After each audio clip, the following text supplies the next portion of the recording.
As always, thank you guys so much to Whisper Nation for joining. Hello. And, hello. Oh, How are you? My head's cut off. Oh, good. No one has to see my giant forehead. Oh.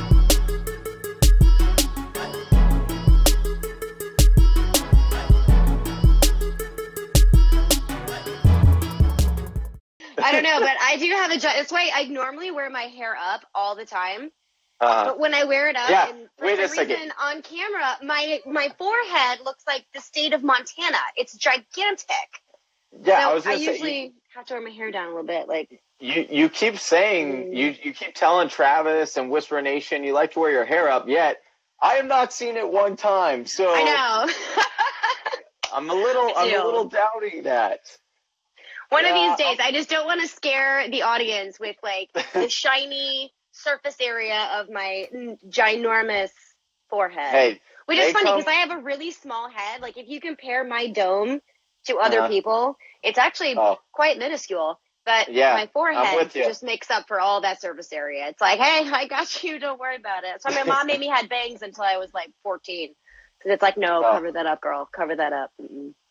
Oh, well, it's good to have you here. Welcome in. Thank you so much for joining. We have a great show planned today. I want to take a second really quick and thank everybody who's joining us right here on our live stream. I am talking with stepmom Lauren. We're going over early top 10 quarterback rankings right now.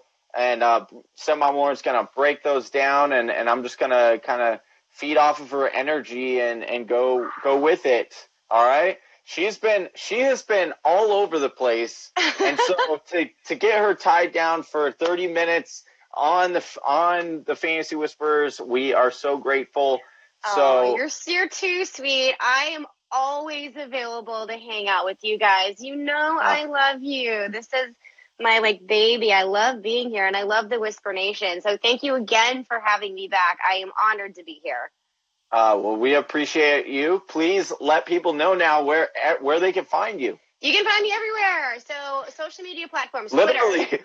Literally, it is kind of weird, right? Like I could do a dissertation about this right now, but so Twitter, Stepmom Lauren, Instagram, Stepmom Lauren, Facebook.com/Stepmom Lauren. You can also find me on YouTube if you search the channel Stepmom Lauren. I don't have enough followers for my own unique URL yet.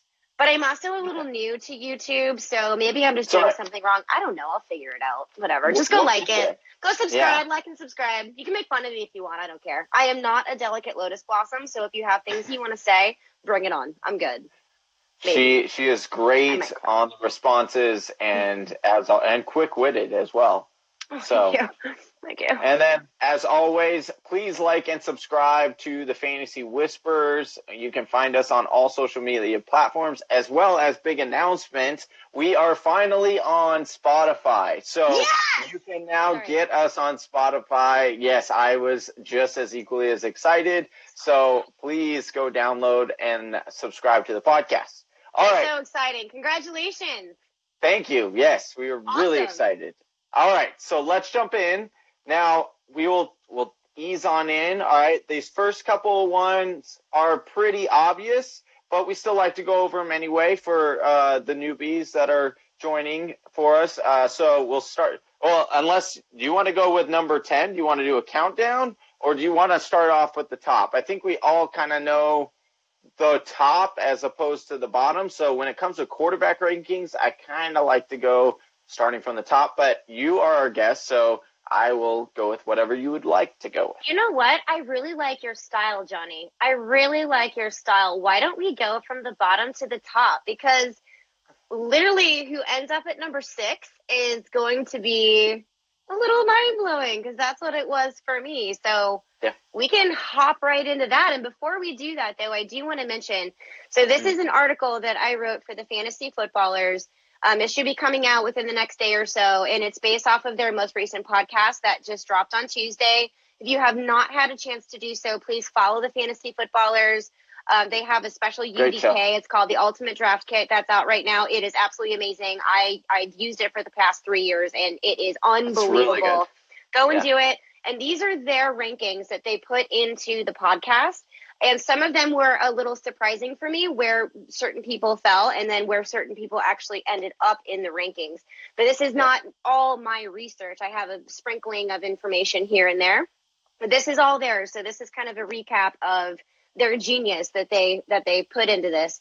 Another real quick thing, too, is that Mike Wright from the Fantasy Footballers in this podcast also mentioned that the quarterback class is really tightening up. Their scoring has skyrocketed since 2017, which is great. And there's only in, I think, 6-point scoring, I think is what he said. In the 6-point scoring, there's less than a 1-point differential between, I think, QB8 and QB14, which was Drew Brees and Cam Newton. So just keep that in mind as we're going through these rankings. Just to keep that in mind, that it's very tight. This is a very tight class of quarterbacks that we're talking about going into 2019. Yeah, and, as you start to look at it, as you become kind of more familiar with the landscape and the numbers that are revolving around these quarterbacks, especially if you're in like a 4-point per passing touchdown league, even more so, like wait on your quarterbacks, because you can literally just stream along the position. And I mean, the number one person, little whisper, secret there, guess what? You picked him up off your waiver last year. So it is wise to wait on quarterbacks. But I want to get into this, Lauren. I want to start talking specifics. So let's jump in here with number 10. All right, we're going to start off with number 10. And this blows my mind because just a few years ago, this guy was, bar none, it was two guys on the list. All right, he was number 1 or number 2 in some cases, and that is Drew Brees from the New Orleans Saints. This guy, everyone thought he was, done. Everyone thought age was finally taking him. And he said, you know what? Nope. I'm going to get back out there and I'm going to show you exactly what I can do. Drew Brees lit it up last year. He was the he was the number 1 most efficient quarterback in the red zone out of all the quarterbacks. That's Pat Mahomes. That's Andrew Luck. All of them. He was the most efficient in the red zone. Lauren, he had, let me pull up my stats here really quick. He had 438 yards, 26 touchdowns, 0 interceptions. He was 76 for 109 in the red zone. That's something that you really, really like. But I know you're going to break down Drew Brees a little bit more, so I'll pass on over the mic to you. Well, that's a really good point that you bring up, is inside the red zone, he had 0 interceptions. Well, he had a league low of only 5 interceptions for the entire season. That is unbelievable. And he had 32 passing touchdowns. I get it. So why is he so low in our quarterback rankings, right, on that top 10? He is still in the top 10. He has to be. He's Drew Brees. But, why is he so low? Well, for the last 4 weeks of the regular season, he was actually a quarterback 24. There's also other factors you can contribute going into that. They had Taysom Hill coming in, taking those weird, wildcat snaps, doing whatever. They were trying to get a little persnickety, and I get it. They were focusing on Mark Ingram and doing some of a run game. I understand where the arguments can come into that, and he is a year older.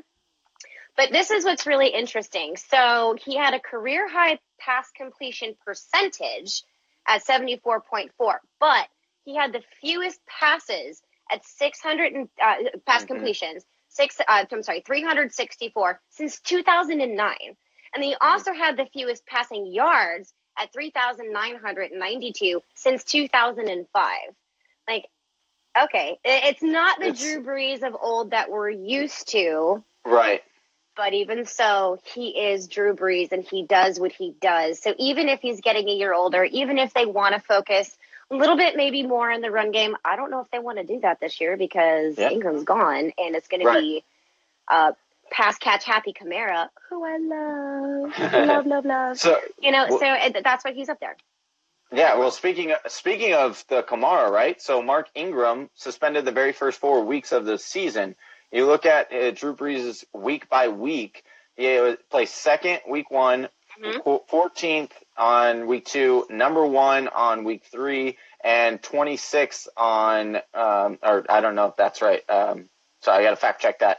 But what I'm making out here is that he does throw the ball more when they didn't have Mark Ingram. Yeah. I do have my concerns, and I think that's why Drew Brees has dropped down a little bit, is because of Hill. Hill is being used more as, just near the red zone, and it's even as just a football fan, a fantasy fan, unless I was playing Drew Brees, I was even getting frustrated for Drew Brees because I'm like, put Drew Brees in. They got him there. Why are you putting him in? My best friend has picked Drew Brees because in my league that we play in our home league, we have such a high scoring quarterback. And I'm not talking about simply 6 points. I'm talking about so many freaky bonuses. It's insane. Yeah. So unless you have, like, quarterbacks go first off the board in our league, no matter what, because our quarterbacks can score upwards of 100 points. So Drew Brees is first off the board for this one guy. And last year, he's like, what is happening? Who is this Hill person? Why is this happening to my life? And I'm like, well, I don't know. But he wasn't my quarterback, so I didn't really get that upset about it. But it was kind of like, what are you doing? But it was smart what the Saints were trying to do from regular football. Not for fantasy, though, and especially not for Drew Brees owners. That could have been a little, like, heartburn. I need my Metamucil and some Maalox to make myself feel better. All right, so I want to catch up on some comments here from Whisper Nation. So we have a couple of really good ones. So Sports Outliers, they said Max Unger retired. So the center does matter. That's an absolutely true statement. Ask Peyton Manning how much a center matters. So great point there. And then Big Travis, Sean Payton has been a genius at catering the offense to an aging Breeze. Dump offs to Kamara and shorter possession throws to Michael Thomas, which is true. He makes a very valid point. He makes a very valid point because one of the things that Drew Brees did lack this year was his deep threats. So what that actually hurt Michael Thomas as well in his wide receiver numbers because he caught way fewer long receptions as opposed to those short ones. However, they are really good at working in the scheme and making sure those receptions happen. Continue. I interrupted. My bad. Oh, you're good? No. All right, so let's jump on into quarterback number 9. And number 9 is always a fan favorite. And I want to stand here and say that this is a proud moment because if you go back now that we have a podcast and things, I'm going to do a little humble brag here. Oh, do it. Last year, I really liked Russell Wilson. That is our number 9 quarterback right now. And you're going to say, Russell Wilson, number 9 quarterback, are you crazy? Well, first, let me just ease you in here with saying that last year, a lot of people were taking Russell Wilson either as the second or the third quarterback off the board. And which I didn't necessarily disagree with. I thought that the numbers were there. Mm-hmm. Here's the problem with Russell Wilson, and I will continue to beat this drum until he proves me wrong, and last year he did not. He always, and I repeat, always starts the season off very slow. You will find him on the waiver wire probably within 4 weeks of the season because his fantasy owners are disappointed. But that's when you pick him up, and that's when he starts getting it going. It's like he likes to arrive late to the party, and once he shows up, it's a good time, but until he does that, you might be scratching your head for some wins. Now, there are some concerns as well on top of those ones saying that he starts off slow. He also has a really, run-oriented offensive coordinator that just wants to run, and then even when you think he's going to run, he likes to run it again. And so that's my biggest concern with Russell Wilson. But Stepmom Lauren, I want to know what your biggest concerns are with Russell Wilson.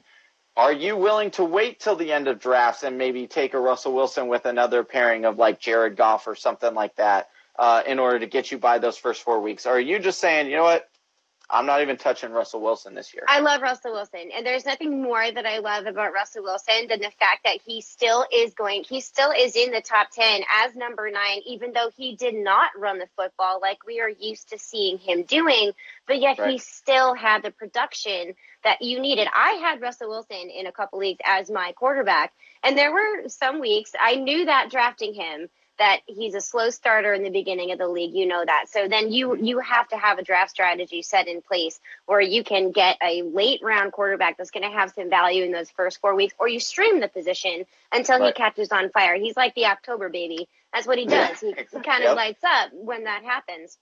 So last year, this is what is so interesting about Russell Wilson, is that even though he had the fewest rushing attempts in his career, so in 2017,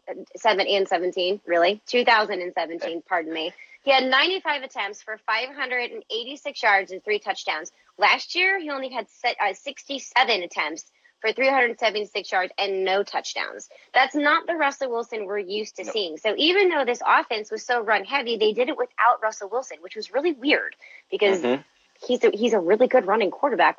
I don't understand. So part of me is like, I don't think that's going to continue. I think because especially paying him as much money as they have paid him, they have to utilize his talents. Overnight. He is such a talented quarterback on all aspects of his pass game, on his run game, on his scramble. He can do all of these things. So I would be really surprised if those rushing numbers from Russell Wilson stay as low as that. That doesn't make much sense to me. However, he did have an 8.2% touchdown rate. To give you a little bit of context, Pat Mahomes, my boo, Pat, we're like besties. That's why I call him Pat. I don't even need to call him Pat. Rolling with homies. Yeah. Pat Maho. He had Pat Maho. Oh, I love it. I can't with my life. So Russell Wilson was at 8.2% touchdown rate, and Patrick Mahomes was at 8.6%. So when you look at those kind of numbers, it's very odd when you're looking at this. And I don't know. Like, that's why he's still in the top 10, but he's a little bit lower because the offense has some weird strategy that it's doing right now. But when you have that kind of a franchise quarterback, you're paying him that kind of money, and he has this kind of talent, I don't see I guess even a regression from his running. I see an uptick in production because they have, Chris Carson and Rashad Penny. So the highest paid quarterback is going to be passing the ball off to Rashad Penny. Yeah. That doesn't make much sense to me. So I don't know. I think the offense is going to kind of work and tweak from what it learned from 2018 moving into 2019. I still love Russell Wilson, and I'm glad that he's this low on the rankings because his ADP could continue to be a little bit lower than what we're used to seeing Russell Wilson at, and that's totally fine with me because I have no problem picking him up in later rounds. All right. So we have a couple of Big Travis saying Russell Wilson is fool's gold. We got Austin Sear saying high ceiling, subterranean. Oh my gosh, I cannot. Yes, thank you. I got you. I was totally fine when I was reading the comments, and then I just try to speak out loud, and I can't speak all of a sudden. So definitely a lot of coincide. A lot of argument. And Sports Outliers brings up a really good point because Seattle's O-line does need a lot of work. And that is an absolute which is why it's so point. miraculous that they were able to run so well. Well, I know, and that's one of the reasons why Russell Wilson scrambled so much, and he was kind of forced to pass the ball. So let's see what kind of decisions they make in this offseason moving forward. Obviously, these are early QB rankings, so these can definitely change, but that's a very good point that their O-line needs some work. Sure. Yeah, for sure. Okay, so we're going to jump into quarterback number 8 here. And this guy is exciting because I will say we did not get more flack from people than last year when we rated this quarterback so low. And so coming into the season, number 8, we have Matt Ryan, and we're probably going to get a ton of messages on our live stream right now. I know. Because it's okay. people are going to be like, the number 2 quarterback of last year you have at number 8. And as we keep revealing these names, you're going to be like, it kind of makes sense. I am definitely not on the Matt Ryan bandwagon. I will say a big part of this, I have no shame. A big part of this is because he burned me so badly 2 years ago when he was the number 1 quarterback the next year. I was so excited. I was like, oh, Matt Ryan, here he comes, Matty Ice. And he came out and he was awful. And then, so I was like, never touching him. Ranked him low last year. Everyone got on us. Whisper Nation kept tweeting at us. And I was like, I really can't move him up. But then at the end of the year, is like, I hate Matt Ryan. I feel your pain, bro. yes, I feel your pain. yep. It is such a frustrating thing. But Matt Ryan, he's a good quarterback. He is a solid quarterback. My concern with Matt Ryan coming into this next year is they will have 3 men back.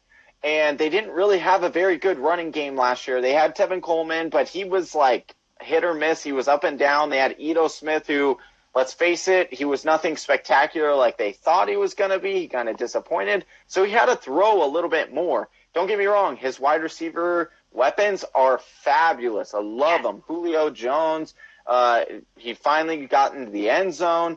You had a rookie who actually like popped off and now is going to be, a lot of people think is going to be really, really good. And so what do you think is Matt Ryan's upside? What do you think his floor is? Do you think this ranking is about accurate, or where do you have him in your personal rankings? I have him higher. You do have him. I have him higher. I'm sorry. I'm interested to this debate. So my personal thing about Matt Ryan, because all these fantasy owners know, like, it is a hit or miss when it comes to Matt Ryan. He's either your QB1 and you're like, oh, thank you, sweet baby Jesus, that I got him on the right year, or you're like, why did I spend so much draft capital getting this guy and then he does nothing for me? Like, what is going on? But the biggest thing for me, and I do this a lot, I tend to look at coaching changes, because for me, that really describes the environment that these players are going to be in. And if the environment isn't right, their production on the football field is going to suffer, which then in turn, fantasy points suffer. He has Dirk Cutter back. That is huge for me. And I understand a lot of people are like, oh, Tampa Bay, Dirk Cutter. I understand that. But he and Matt Ryan have such a great rapport together. It's unbelievable. And in fact, last year, weeks 2 through 10, he averaged the same amount of fantasy points per game as Pat Mahomes. Now, that was under Steve Sarkisian, who this is his second year under him, and he finally had a bounce-back year. Right. Although you could look at it on the flip side and be like, if Matt Ryan's going to like yo-yo every single year, the next year he's going to suck. I don't know. Yeah. But the environment there for him is really good, because under Dirk Cutter, when he was with the Falcons, because he used to be their offensive coordinator with the Falcons back between 2012 and 2014. So over those 3 years, they averaged 363.5 yards, and 277.2 of those were passing yards. And I know you brought up the idea of Devonta Freeman being back. I only think that helps him, because having that stud running back, as long as he stays healthy, that allows Matt Ryan to stretch the field out. And I think this is going to be a recipe for him to really succeed. And he has the talent, he has the accuracy to get it done. And he has now the environment around him, because wasn't the narrative when Steve Sarkisian came in that he just kind of made a scrapbook of the play calling? Because he asked Matt Ryan, like, what are your favorite calls? What are your favorite plays? Let's put them all together. Let's scrapbook and have coffee and, hang out at Starbucks. Down the entire thing. Yeah, it did. And it didn't work for him. But he has a really good rapport with Dirk Cutter, and they have had history. And I think in 2014, they went to the NFC Championship game. This is the kind of thing that we're talking about, which is exactly what Jacksonville did, bringing John DeFilippo. I called him Ryan in Rank's podcast because I know a guy named Ryan DeFilippo, so I apologize. Don't make fun of me. That's totally fine. But they brought John DeFilippo to Jacksonville because they have Nick Foles and they won a Super Bowl together. So I get that. There's that chemistry there, and I don't think that's going to go away. And I think it's gonna bolster him, especially if Devonta Freeman can stay healthy, which is why he's here. And like I said, his draft value right now, especially because quarterbacks don't – it gets – I'm okay with it with him, right? So his ADP right now is at 702. So if you can get Matt Ryan in the 7th round – really? And you have that potential. And guess what? If it doesn't pan out, there's a whole bunch of guys on the waiver wire that you can certainly stream week to week, and we will help you with that right here on the Fantasy Whispers. But like you said, that's why it doesn't – I don't mind it as much as whereas last year you were kind of the previous year you were kind of paying up for that production. Yeah, you were. So you're reaching for sure. So this next quarterback we're going to talk about, quarterback number 7 on our board, Cam Newton, who is coming off of a shoulder injury. Now, Cam Newton was a monster quarterback to start off the season. And I want to recall that Cam Newton, whenever he finishes a season, he is a top 5 quarterback. Now, that's a big if he finishes the season, because he's only done so twice, I believe, in his career. But when he plays... Only twice? Yeah, he's played all 16 games. Yeah, that's correct. Wow, I didn't know that. There is concern. Now, again, just like Matt Ryan, we talked about in previous years, Cam Newton was coming off the board way later than he is this year. Cam Newton was, on average, the second quarterback taken off the board last year, right after Aaron Rodgers and before Deshaun Watson. And so, for me, I like Cam Newton if I can see the shoulder is okay. The concern here is he pretty much had like the same thing that Andrew Luck had. And Andrew Luck sat out a whole year. So Exactly.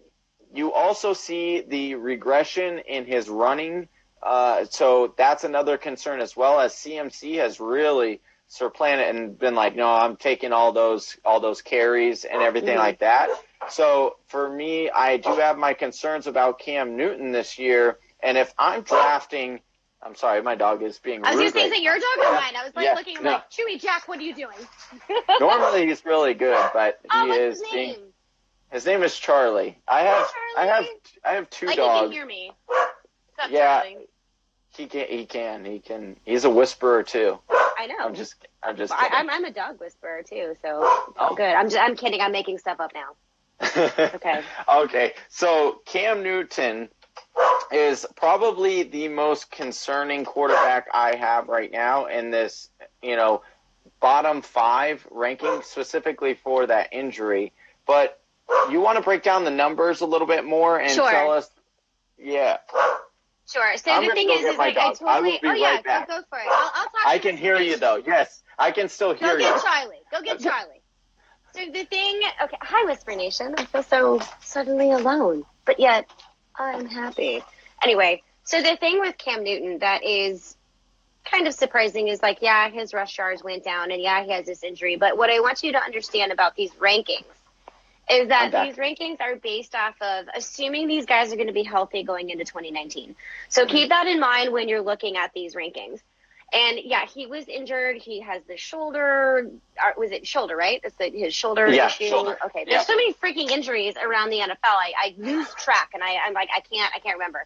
However, even though he hasn't been the Cam of old that we have known last year because of the injury, he still had 9 QB1 games in 6-point leagues. I mean, he still balled out. He also, even though he doesn't have like crazy good offensive weapons besides Christian McCaffrey, I understand that, but he doesn't have a stud wide receiver like an Antonio Brown They just or signed OBJ. Chris Hogan. They just signed Chris Hogan. What are you talking about? Excuse me, I'm out. Always open, okay? Yeah.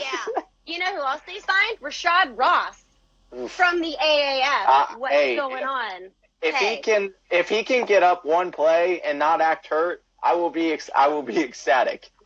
He's still going to do the same thing he did in the AAF, and he's going to be like, oh my God, I'm so severely injured, and he's going to come back and score 3 touchdowns. But then he's going to suddenly explode into fantasy relevance and be like, who is this guy? And I'll be like, hey, Fantasy Whispers and Stepmom Lauren know all about this. You should have followed us. Anyway, he still had a career high 320 pass completions. That's insane. That's really good. Even though he didn't rush as much as we normally see Cam Newton rush, because he is a beast with his legs. He's a beast of a man. I use that word a lot, beast, but it's a great word. I like it. It's very descriptive. He still rushed 101 times for 488 yards and 4 touchdowns. So the potential is there. If his health is there, especially if they can get some, I really want to say better, because, DJ Moore is there. They did lose Funches, but hey, they have Rashad Ross, so I'm just kidding. But even though he doesn't have those kind of offensive weapons, he can still make those completions. He had a career high. He's taking a little bit better care of himself, and his maturity is also grown as we've seen him get older in the league. And that's why he's on this top 10, and that's exactly why he is where he is. And what is so exciting about him is that Cam Newton is going in the 8th round. He's at 8-10.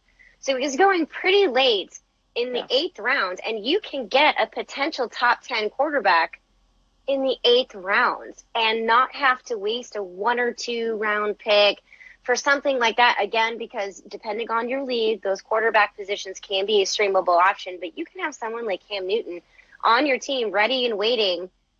I don't know, man. That's pretty cool. But when you look at the potential that he has, it's pretty exciting. Yeah, you're definitely, if you take Cam, you're hoping that potential is what you're going to get, right? So sorry, BWS just said I can run faster than him. Yeah, I want to see it. I hope you say that as you're running away from him, as you insult him. Right. I wouldn't want to be there. Hopefully he's wearing his cape and like a really big hat, so it'll be like drag as he's trying to chase after you. That would be good.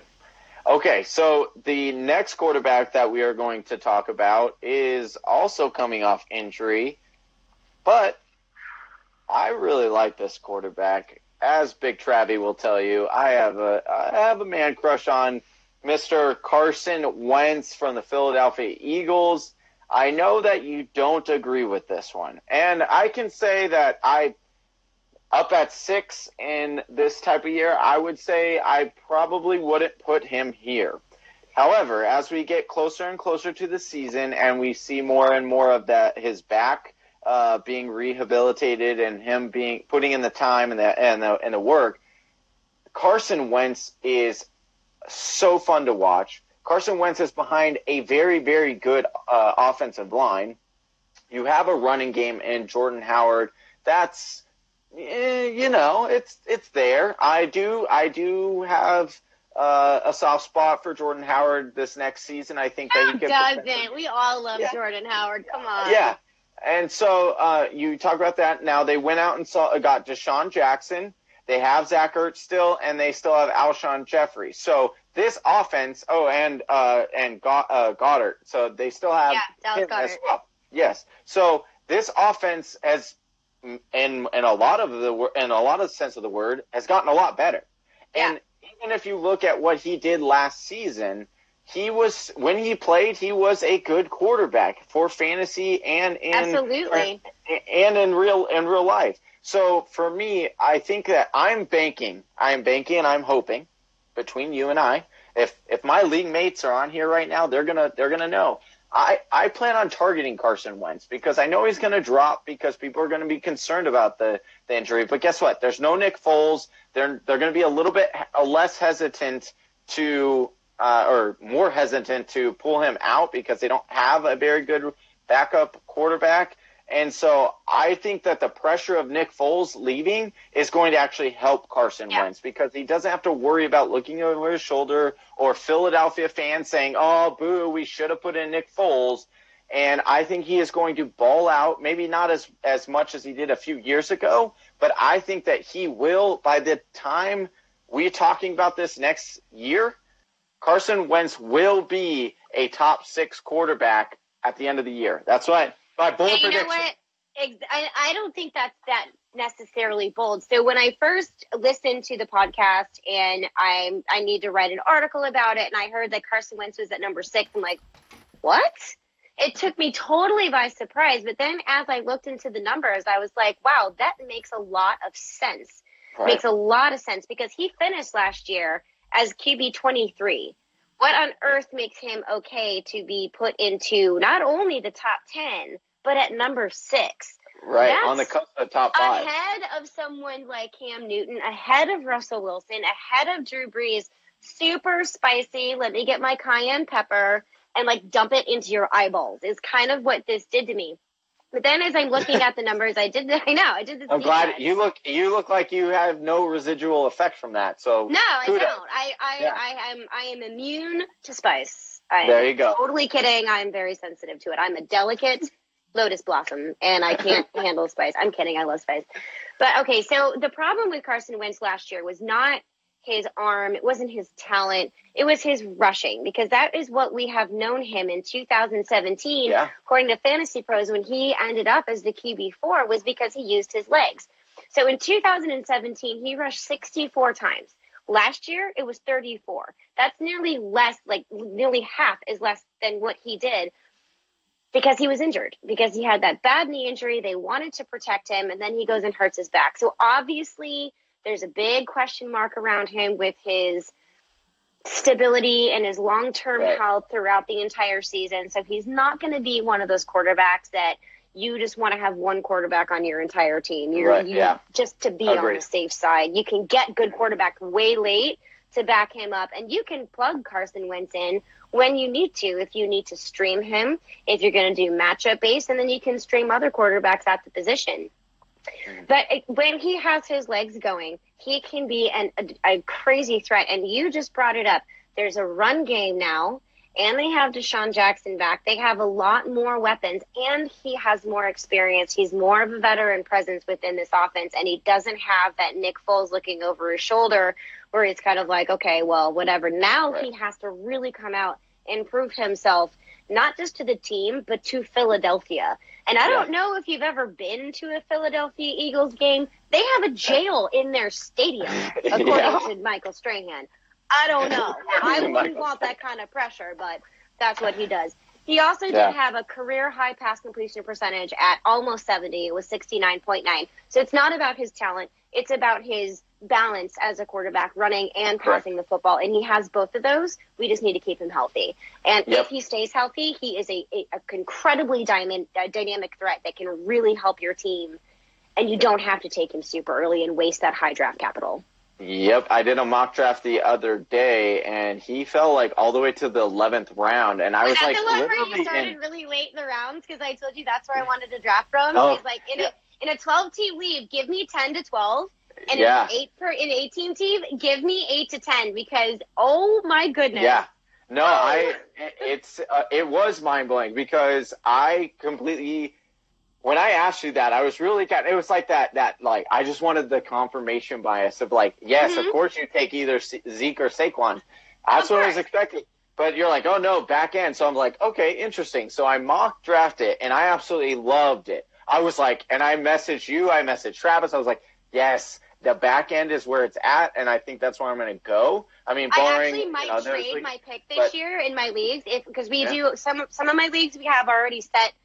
Where we're going to draft from. Some of them, they're random. And you can trade picks if you want to. If I get an early draft pick this year, I am trading for a later draft. Because last year I got 11. Now I wish I had 11 this year. Right. Yeah, 11 is really, really good. So, all right, we've got a few comments here. And I know the fantasy football show. Don't worry, he is. Yes, Baker is high. Don't worry about it. So we will get into that right now. And so our number 5 quarterback, it's funny that he made this comment because I was going to bring him up. He's probably the most leading his bandwagon. The fantasy football show has been beating this drum for a while now. He believes Baker Mayfield is going to be this year's Patrick Mahomes. Now, I love Baker Mayfield. I am a huge Baker's fan. I am on Baker Mania from day one. Me too. I am so on Baker Mania. I am so on Baker Mania. Oh, I apologize for nothing.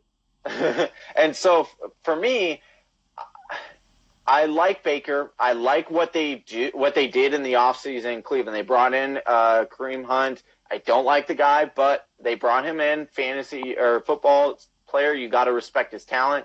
They brought in OBJ. They have Landry. They have Njoku. They have a good line. They have Chubb. They have so many weapons. Yes. And so for me, it's really hard not to say that this can't happen.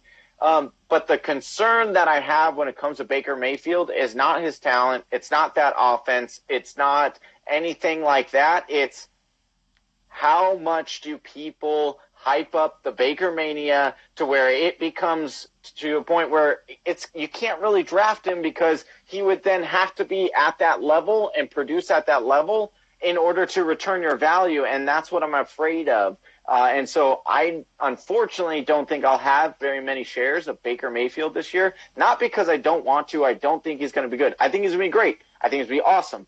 But my fear is that his ADP will start to rise and maybe possibly jump some of these other guys that we're going to talk about in our top 4, and that's my concern. And I do agree with you, and I 100% can see that happening. Absolutely. But the thing about Baker, which I don't, Baker, but we're besties, Baker and I, first name basis. The thing about Baker Mayfield he's is watching the show. He's almost kind of like a love him or hate him. So there's very little middle ground with him. So there is an opportunity for him to fall into the draft. And I do completely agree with all of his weapons. I just want to add a little bit onto that too, because according to Pro Football Focus, they have the third best offensive line in the NFL through weeks 1 through 17 of last year. They're unbelievable. So he has the protection, but he also does not have Hugh Jackson. Thank you. So in the first 6 weeks under Hugh Jackson, his pass completion percentage was at 59. It was barely at 60, under 60. And then when Freddie Kitchens came around, who I mentioned this in head coaching changes video that I did a while back, he has that Oklahoma-style offense that Baker Mayfield is so used to playing under. So then after those 8 weeks when Freddie Kitchens took over, his pass completion percent skyrocketed to over 70%. That's not just a few. That's insane. And he has the environment, he has the coaching, he has the weapons, he has the protection to make this happen. And not to mention, he also set a rookie record. I don't have the notes in front of me, so I don't remember exactly what it was. Yeah, I believe it's 27. Yeah. Whatever. So he set this rookie record. And on top of that, too, a name you didn't mention is David Njoku. I love David Njoku as a tight end. The man is an athletic freak. He's like 6'4". He's got the arm span of a California condor. He's insanely good. And they have Todd Monken, who is their offensive coordinator, who used to be the offensive coordinator for Tampa Bay.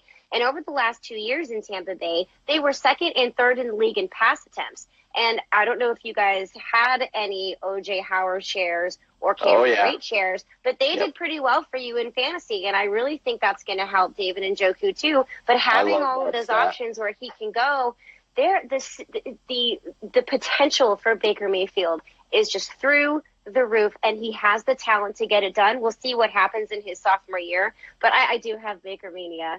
I really do. I love it. I love it. What's so great about, and I'm not ashamed. Yeah, hey, I'm with you. And you know what's so great about these shows is that when we're doing, we dive into numbers all day long, and we love looking at this stuff.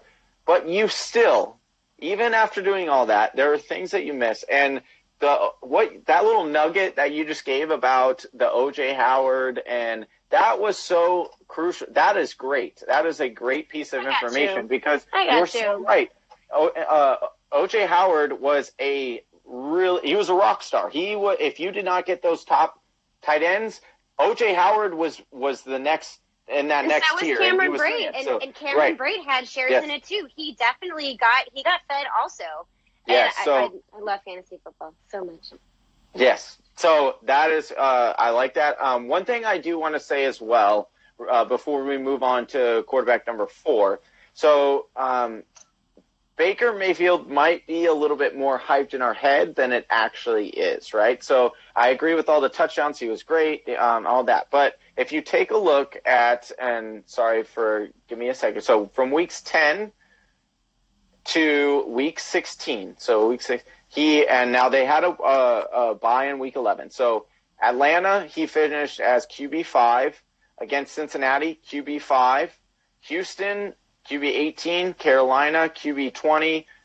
Denver, QB 18. And Cincinnati, QB 8. So he is a very good quarterback. He has that potential. He has that ceiling, which you like.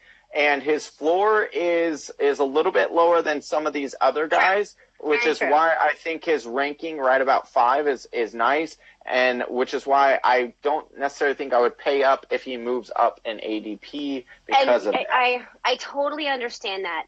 And that was something I had to struggle with when I was looking at these numbers because I'm kind of like, Wah. But when you look at it, he was running up against the brick wall that is Hugh Jackson and what he wanted to do. So how much were those numbers skewed? How much were they really not representative of what he can do as a quarterback and what his weapons can do? And now you add more weapons to him, and then you add a coaching staff that can help him. That's why I looked at those last 8 weeks mostly. But you still have to bring in the first 6 weeks to get it. But I think that his floor was low because of the system that he was in. Yep. But his upside is huge. Yes, I think so. And Big Travi just said floor will rise with OBJ. I agree with that. Okay, speaking of really high floor and really, really, really high ceiling, this guy probably had the biggest ceiling of any quarterback that I can remember in the last forever. He is one of Big Travi's favorite players all time until it was replaced by Patrick Mahomes, and that is Deshaun Watson, quarterback for the Houston Texans. I do like Deshaun Watson. I think he's very, very fun to watch. He gives you an ability that most quarterbacks don't, and that is that he is very good at running the ball, although he doesn't always run the ball. He has very talented wide receiver, probably the most talented wide receiver in Nuke on the outside. You love that connection. I love the double dip between him and Nuke. You will get Will Fuller back. Now, what I will say is Deshaun Watson is a completely different quarterback when he has Will Fuller on the field.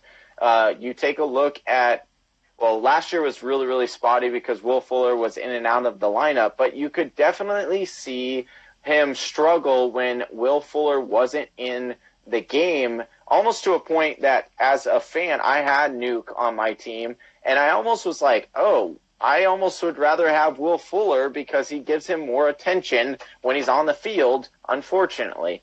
But drawing it back in here with Deshaun Watson, when you look at his weekly consistent rankings, Deshaun Watson had 2 number 1 finishes and 2 number 2 finishes. His lowest finish was QB 22. So you're looking at a guy who his floor is really high, and yet he has the ceiling to hang with the best of them, and Pat Mahomes and Aaron Rodgers and guys like that. I like his offensive scheme that he's in, but I do still have concerns about Deshaun Watson and that offensive line. But I don't want to take up all the points. I know you have some really, really good ones. So, Stepmom Lauren, what are your concerns with Deshaun Watson? I honestly could not agree with you more. And in my opinion, I think that Deshaun Watson is actually one of the more riskier quarterbacks to take. Mm-hmm. Where is his ADP at right now? It's at 603. Yeah. And for me around lower than last year. Yes. And for me personally, just me personally, that's still a little bit too high. However, let me just refer back to my notes here. He did rush 99 times still. So he does have a very good arm because he had the highest completion percentage for a second-year quarterback in the NFL ever with 68.3%. So you know he can throw the ball. He also rushed 99 times for over 550 yards and 5 rushing touchdowns. We all know that he has legs. That's one of his allure in fantasy football is his rushing ability. His sacks are an issue. So he was sacked 62 times. However, I do not put I don't want to say majority. I don't put a lot of those sacks on the offensive line. I put it on him. Yeah. So if you kind of take away this weird year that, maybe that's not even weird. Let's just say learning curve. So if you take this year for him as a learning curve where he's going to try to figure out, okay, how do I be smarter when I run the football to actually get my rushing numbers better, like a QB4 Carson Wentz of 2017 that we all love, like the 2017 Russell Wilson. He has that capability of doing so. It's all there. His accuracy is fantastic. He's got the weapons. It's awesome. And he does have Will Fuller back, which is yet another weapon. And that actually draws coverage away from Hopkins. So now he has even more to go with. The offensive line, I think, does need a little bit of work, but he needs to be smarter running the football. And I think going into next year, with another year of learning under his belt, I think he's going to be a little bit smarter at it as we move forward. That being said, personally, not one of my favorites, but I understand why he is at 4 because the potential for him is the upside is through the roof, and the floor is. It's not bad. It's not bad, especially if you're 2 QB leagues or if you're in a league where the quarterbacks are not the highest scorers. He is going to be solid for you, and he's going to be consistent. So it's great. Exactly. Okay, so we'll go a little bit quicker on these last three guys because it's like everyone knows them and everyone likes them and loves them. So with this number 3 quarterback, some might argue should be number 2. But Aaron Rodgers comes in at number 3. You have the injury concerns. He's had a couple of them now, the collarbone a few years in a row. He had the knee injury last year. Now, I know a lot of people say these are freak injuries, and yes, they are, but you're a quarterback, and you're susceptible to those hits. So you're getting hit by a freight train. Yeah. And you're going to get hurt. And guess what? Mac, you play him twice a year, and that doesn't change. So, no. Yeah. So, I love that. Yeah. So, for Aaron Rodgers, do you have any concern with his age, his new offensive coordinator, or that scheme? No, I have none. Because he's finally going to have a head coach and offensive coordinator that get out of his way. And he's because literally Aaron Rodgers is going to be the next head coach of He's like the LeBron. Packers. He's like the LeBron of football. Yeah, I mean, just get out of the man's way. He's genius. I mean, Brett Favre even went up to LaFleur and was like, tread carefully with Aaron Rodgers. Just be careful, bro. So I get it, and I think he's going to do really well. And actually, I think he's going to exceed his fantasy production that he's done in the past. I know a lot of people that have had him have not been too high on him, and he's third on the fantasy footballers list. I had him when I first looked at it. I kind of thought he was second. But the one that I am mostly excited about within these top 3 is, I mean, obviously Mahomes, but he's going to go at a ridiculous draft price, which is right now is still at $211, which is stupid. But Andrew Luck is at 502. Yeah. And Andrew Luck is back. And I am so excited about him. I cannot keep myself contained. This year, he played all 16 games and he had a career high pass completion percentage of 67.3. He's the second highest touchdown scores at 39 since 2014 when he had 40. So not only is he back, but he's back with a vengeance. And they have an amazing offensive line, and those weapons are unbelievable. And I could not be more happier just when I see that man's face, like his scruffy caveman, like Geico commercial. I'm just like, I love you. You make me so happy. He is probably one of the best Twitter followers. He's wonderful. He tweets out amazing things. It's so great. Like, not much has changed for him with married life, except now his wife has better health insurance. I mean, come on, dude. You're awesome. I love him. Right? I was really excited about that. But Aaron Rodgers and Andrew Luck, you can kind of flip-flop back and forth. Where is Aaron Rodgers in his ADP? So Aaron Rodgers is at 505 and Andrew Luck is at 502. That's two elite quarterbacks that you can take in the 5th round as of right now. So unless you're in a keeper league where you have someone like Pat Mahomes and you have really high scoring with your quarterback, come on. There's so much value that can be had here, and I love Andrew Luck. Yes, I am a huge advocate for Andrew Luck. I really like him. I'm not a huge person when it comes to drafting quarterbacks early. You're not a huge person. You're very sleek and slender. Yes, thank you. I appreciate that. You're welcome. I'll be here all day.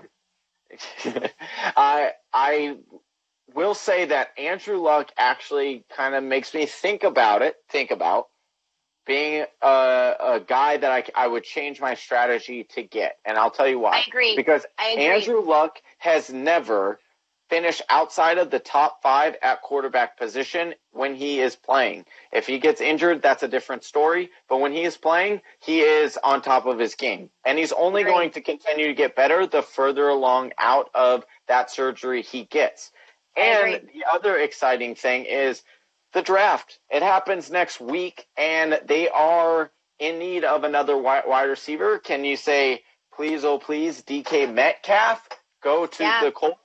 Now, if you get that marriage, you have the outside of DK Metcalf with the speedster of T.Y. Hilton, who, by the way, is an awesome wide receiver, an underrated wide receiver, I think.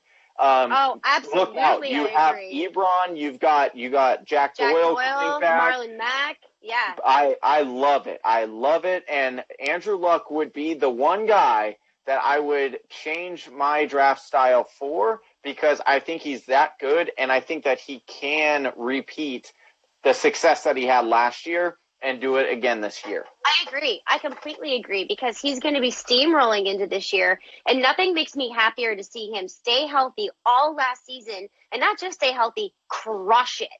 Go back to the QB1, perfect Andrew Luck. He's just like, psh, injury, what injury? I didn't miss any time. I love him. And yes, you're absolutely right. He is one person that I would literally do an entire draft strategy just to get him. And then I would stack his wide receiver, and I would even take Eric Ebron or Jack Doyle as well as a tight end, and I would have no problem having Andrew Luck, T.Y. Hilton, one of his tight ends. Which one? I don't know yet. But I would have no problem with that. As of right now, I would say Jack Doyle is a sleeper tight end that people aren't talking about. But that's value for sure. Show. Yes, that's a different show. So I want to tie in Andrew Luck into our number one. So obviously our number one is Patrick Mahomes. We won't spend too much time on it because I think our hour is coming up here pretty quickly. But something I want to say, all right, and I want to ask you this question, and Whisper Nation, feel free to answer this comment or this question in the comments below, or we will be posting this on YouTube, so please put it in the YouTube. Thank you, Razzo Smokey. I'm always right. I'm just kidding, but thank you. Yes, exactly. I agree with that. So here's my question to you. What is more likely? Patrick Mahomes. So everyone wants to talk about Patrick Mahomes. You brought it up earlier, 8.6%,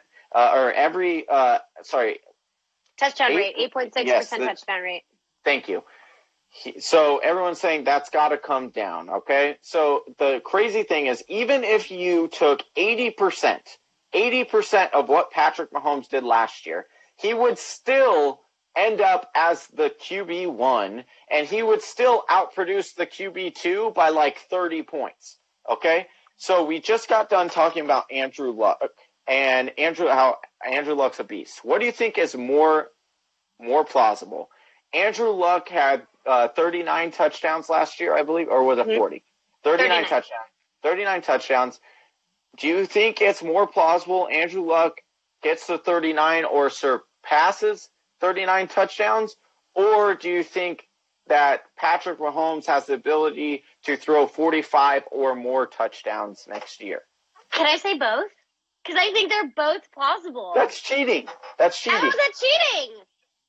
I don't have to commit. I have trust issues. Just ask Tabby when we talked about trust issues on running backs. No, I think to be totally honest with your question, I think both are possible. Yeah. To answer the question in fairness of what you were asking me, I want to side with Andrew Luck actually surpassing what he did. It's going to be incredibly difficult for Pat Mahomes to repeat what he did, which was 50 touchdowns. And then at 45 or plus, that'd be unbelievable. So whatever, he's amazing. He's going to do well anyway. Yeah. But I think with another year under his belt, with being healthy and getting that chemistry going like he did all last year, I think Andrew Luck has the potential to exceed what he did before. I couldn't agree more. I think they're only going to get better on that offensive side of the ball. Agreed. So there is a really nice competition going on. You are the boss now, Stepmom Lauren. So I hope you're prepared for that. Oh, excellent. Right. Thank you, guys. Stepmom Lauren can do what she wants. That's right. Exactly. Yep. All right. So that wraps up today's show. So we got our top 10 quarterbacks. I'm just going to list them off really quick before we sign off. So at number 10, we got Drew Brees. At number 9, we have Russell Wilson. At number 8, Matt Ryan. Number 7, Cam Newton. Number 6, Carson Wentz. Number 5, Baker Mayfield. Number 4 is Deshaun Watson. Number 3 is Aaron Rodgers. Number 2 is Andrew Luck. And number 1 is Patrick Mahomes. Again, these are early quarterback rankings. They could change, and they probably will change as we get closer and closer to the season. But I wanted to say a big thank you to you, Stepmom Lauren, for taking the time to jump on here and talk with us. Thank you for having me. I love hanging out with y'all. Oh, you are so fun to hang out with, and Whisper Nation absolutely loves you. Thank you so much, Whisper Nation, for joining on and commenting. Thank you, Whisper Nation. And we try to get to as many comments as we possibly can, but sometimes we get a little wrapped up in excitement for certain players, and so we have 27 seconds left. All right, you can get Stepmom Lauren. You can get all of her content on, just search Stepmom Lauren, Facebook, Instagram, Twitter. She's awesome. She's also writing for the Fantasy Footballers. She will be writing for us as well. And I'm Johnny Game Time Hicks with the Fantasy Whispers. Until next time, take it easy. Peace. Love you guys.